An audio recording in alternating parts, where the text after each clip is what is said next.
नमस्कार. तर आज आपण अळूची पारंपरिक रेसिपी बघूया. एक अळूच्या गाठ्या.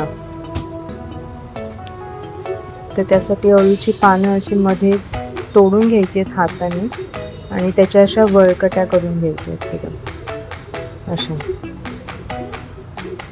असं पीळ घालून ते आतमध्ये अशा खोचायचे. तर ह्यासाठी ना अळूची पानं 2 दिवस आधीच आणून ठेवायची आहेत, म्हणजे ती नरम होतील.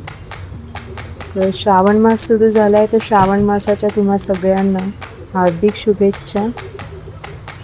तर बघा, असं देठाकडचा भाग असेल कडक तर तो काढून घ्यायचा आहे आणि अशा अळूच्या वळकट्या करून घ्यायच्या आहेत आणि पीळ घालून घ्यायचं.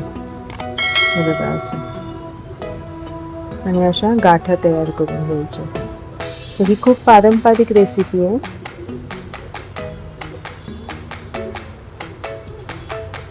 बघा, आणि ह्यासाठी साहित्य पण खूपच म्हणजे बेसिकच आहे, जास्त काही साहित्याची गरज नाही आहे. तर बारीक चिरलेला कांदा, लाल तिखट, हळद, गरम मसाला, लसूण, कढीपत्ता, मिरची आणि चिंच गुळाचा पोळ. तर तेल तापवून त्यामध्ये आपण लसूण, ठेचलेला लसूण, मिरची, कढीपत्ता आणि हिंग टाकून घेऊया.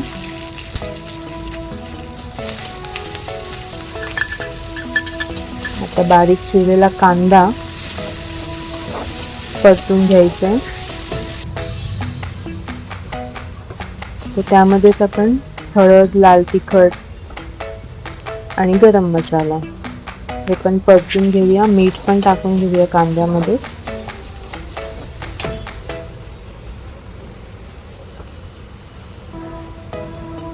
आणि आता ह्या ज्या गाठी होत्या त्या गाठी पण घालून घेऊया.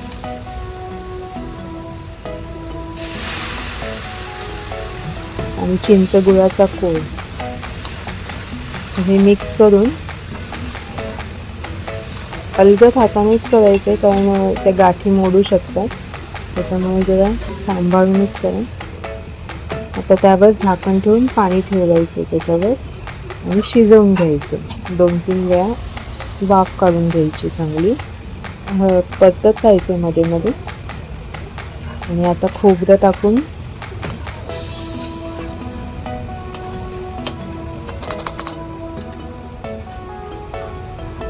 आता त्यामध्ये गरम पाणी टाकायचं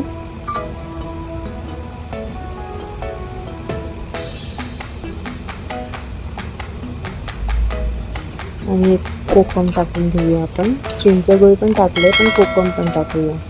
तर व्हिडिओ आवडल्यास नक्की लाईक, शेअर आणि सबस्क्राईब करा. तर अशी ही चमचमीत अळूच्या गाठ्यांची भाजी बनवून बघा, नक्की आवडेल तुम्हाला. तर आता तयार आहे आपली भाजी. तर ही गरम भाकरी बरोबर खूप छान लागते. तर व्हिडिओ शेवटपर्यंत बघितल्याबद्दल धन्यवाद.